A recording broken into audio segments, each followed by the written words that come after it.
বাগেরহাট সদরের বাদোখালী গ্রামে সড়কের পাশে ট্রান্সফরমারটিকে পল্লী বিদ্যুতের সহায়তায় খুঁটির সঙ্গে লোহার শেকল দিয়ে পেঁচিয়ে তালা মেরে রাখা হয়েছে।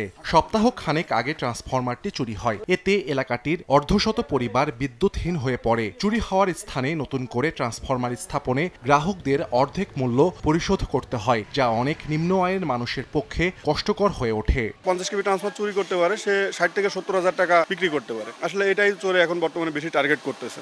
এটা কোনো জায়গায় ম্যানেজ করতে না, আমাকে এই 17 জনের মধ্যে 2 নম্বরে চল আছে, একজন সে একটু পয়সা করি মালিক, তাই ছাড়া আমরা 16 জন বিশ্রী গরিব। পরবর্তী একটা আনিছি আমরা টাকা খরচ করে, এখন এইটা গেলে তো আমাকে সব টাকা দেওয়া লাগবে। প্রশিক্ষণ লোক থাকবে অবশ্য, তার অভিজ্ঞতা আছে বিদ্যুৎ সম্বন্ধে। রাত জেগেও অনেক সময় পাহারা দিতে হচ্ছে বিদ্যুৎ না থাকাতে। হ্যাঁ, লেখাপড়ার অনেক ক্ষতি হয়েছে, আমি রাত্রেবেলা পড়তে পারি নাই। যে যা পারিছে আমরা দিয়ে মিটার ডানিছি, মানে ওই ট্রান্সমিটার ডানা হয়েছে। সদরের সৈয়দপুর, দড়িতালুক, মেঘনীতলা, চাপাতলা, বাগমারা সহ বিভিন্ন এলাকায় গত 3 মাসে 15টি ট্রান্সফরমার চুরি হয়। এতে 1000-এর অধিক গ্রাহক ক্ষতিগ্রস্ত হয়। চুরির এগেনস্টে আমরা মামলা করছি, কিন্তু এই পর্যন্ত কোনো চোর ধরা পড়ে না এবং কোনো মালামাল উদ্ধার হয় নাই।